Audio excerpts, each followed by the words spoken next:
Hi guys, welcome to my vlog. Mag-crochet ko. Blouse. See, taas na no. This is it. Kini-strap ng doha. Taas na ako agi guys. So. Iabot pa na to diri. Crop top. Then, this is the front panel. Sa likod, mag-imot tagbak panel na niya. Kung madaghan na siya. So, let's continue. Kini siya. Muna siya ang gitawag og shell. Shell stitch ay mali ko ba eh. Nag-abot sila oh. This is not good. Wala na ako napansin. Kinanglan nga. Then is shell. There's itong nag-abot man pangit. So, back jab ta, back jab. Tanggal sa taki pangit sa tanawang shoot. Nga anak mag-crochet guys. Pag wala ko kabantay mong kudo. Hindi niya siya nagkamali ko. Gamay na pa akong sinulid. Magpalit na pagkuhan eh.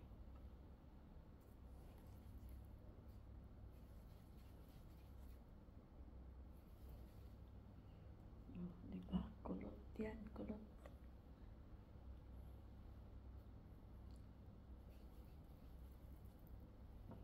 Ako kapansin ka pa dahil ako nga nag-abot yun eh. Mali ito, mali. Kanang magsalubong yung shell ba, ganito. Nagkasalubong sila. Kailangan yung isa dito. Para maganda. Tignan sa nagkamali ako. Be. Tama nga, mali na ako. Dapat siya nasa ano.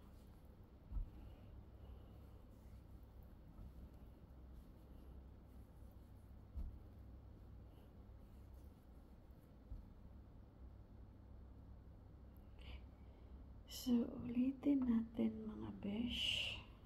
Turn your work. So, dito ako, diba? Ang ending anime nagkamali. Basta pag gumawa ka ng shell stitch, 5 na double crochet sa isang butas. 4, 5. Para ma-form talaga siya na shell, gagaya nito, mag-lock ka dito. So, count ka ng 3 hole. 1, 2, 3, 3 butas. So, i-lock mo siya dyan. Ayan. So, tawag dito. Yarn over. Yarn over daw yan eh. Count ka naman ng 3 butas. 1, 2, 3. So, dito ka gumawa ng 5 double crochet para magagawang shell stitch. Ayan. So, yarn over, lagay sa butas, 1, 2, so yan yung double crochet. Yarn over, gawa naman tayo ng double crochet. Yarn over, double crochet. 5 double crochet. 1, 2, 3, 4, 5. So, dito tayo mag-stop. Count. 1, 2, 3. So, dito tayo mag-stop. 1, 2, 3.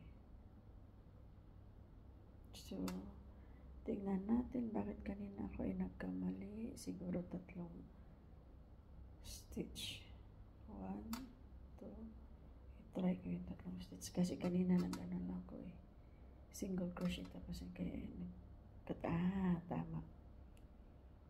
Para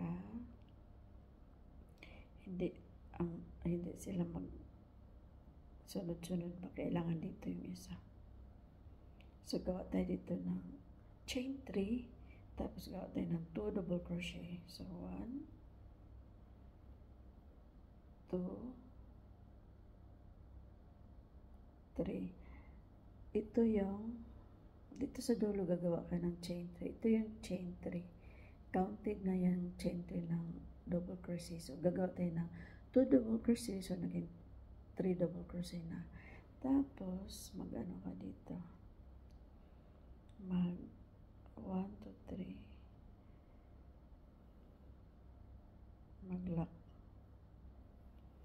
Tapos gawa naman tayo ng yarn over, gawa naman tayo ng 5 shell stitch. So mag-count tayo ng 3 butas, 1, 2, sa pangatlong butas dito ka gumawa ng shell stitch.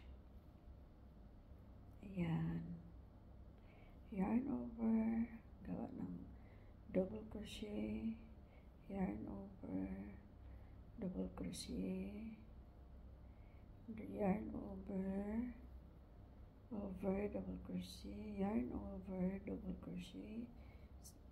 Gawa tayo ng 5 double crochet para maging shell stitch. 1, 2, 3, 4, 5. So mag-lock tayo dito. 1, 2, 3 dito. 3 butas din dito tayo maglalak para ma-form siya na shell stitch. Yan. O, see? Hindi na sila nagkasalubong, no? Nasa, ano na siya, kanal na yung isa. Kaya na nagkamali lang talaga ako. Okay, so, yarn over, count tayo ng 3 butas. 1, 2, 3. So, dito tayo gumawa ng shell stitch.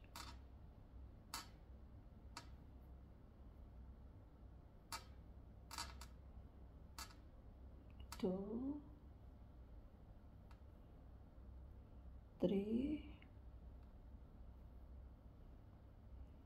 4,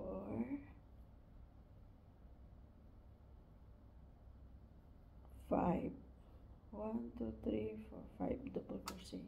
Lock tayo dito. Count tayo ng 3 butas. 1, 2, 3. Dito natin i-lock para ma-form ang shell. Ayan guys. Update ko kayo pag natapos na ito. Thank you. Hi guys! I-flex ko na naman itong aking crochet na crop top. Malapit na matapos mga best friend. See? Ganyan. Kulang pa siya, oh. Ipantay ko yung kahaba niya. So, isukat natin. So, magiging ganyan siya, guys. Ganyan. Asan yung harap. Tapos yung sa likod.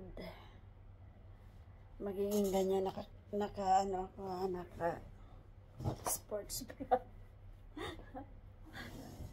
So, magiging ganito. Habaan pa natin. Baliktarin ko nga. Saglit.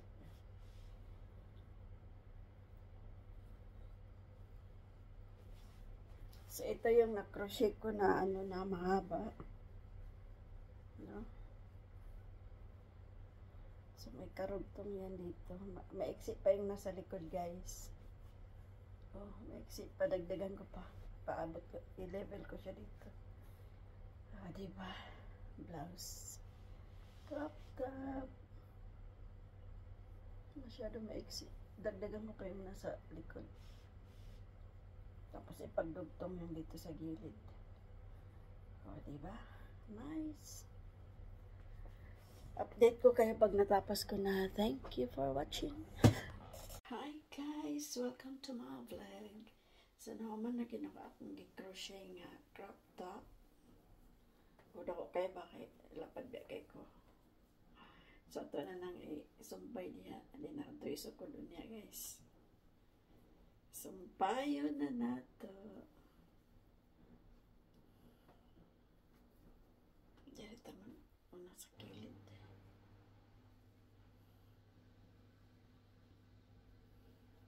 Natay karayong berry.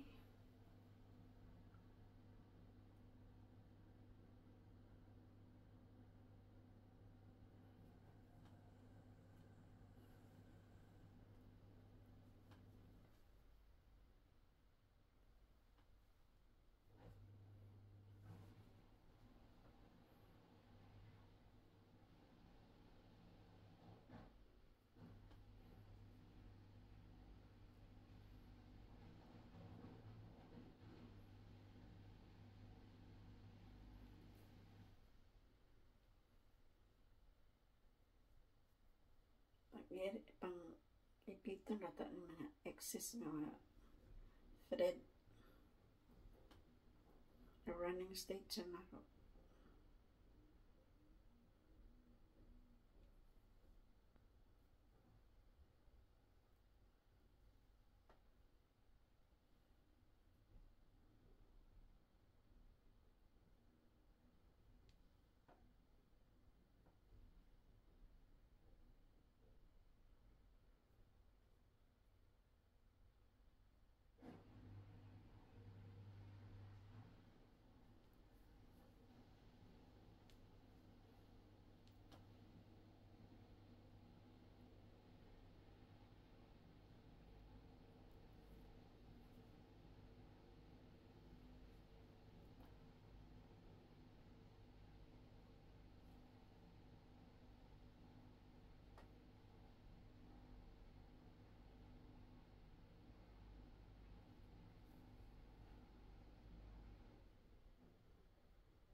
pa-September. Hi guys! So, tapos na yung blouse na ginawa ko. Tingnan nyo, diba? Tapos sapawan na lang ng sports bra para hindi masyado makita. Mas ano yung cleavage dito. Mag-stitch pa muna ako dito para kumipot siya. O diba? Nice! Ayan guys, pakita ko sa inyo. Wait lang. O diba? Crop top. Dugtungan ko pa dito kasi masyadong maiksi. Tsaka yung dibdib. Kailangan talaga naka-sports bra. Gawang ko ng paraan yan. O, diba? Nice! Done! Hi guys! So, i-flex ko ulit. Hinangay ko na siya para magklaro talaga. So, ayan na yung ginawa kong summer crop top. Ayan. So, ang ano lang kasi yung dibdib. Dumunga, pero okay na siya, no? Magsuot na lang ng sports bra para pag dumungaw, hindi masyado mahalata. At saka, diba? Kasi pang summer nga siya eh. So, hindi ko na siya sikipan. Ganyan na lang. Para mahangin. Kaya dito, mainit na mainit. So, diba? Ang ganda na tingnan, no? Meron din akong ginawa sa bahay. Hindi ko pa tinapos. At actually, nauna yun siya. Nakabili ako naghanap ako ng sinulid na cotton talaga kasi summer nga, no. Yung kasing sinulid na yun na ginawa ko is para siyang nylon. So, ang init. So, nakakita ako doon sa binilang ko naman sinulid ng ganyang thread. Sabi ko, ay, bili ako nito kasi gagawa ako ng crop top, summer crop top sa'yo, diba? Ang ganda nga, maluwag lang yung sa dibdib. Pero okay na yan. Mag-sports bra na lang para ano. Hindi masyado pag bend ka, hindi masyado makita yung dibdib, o diba? Nice!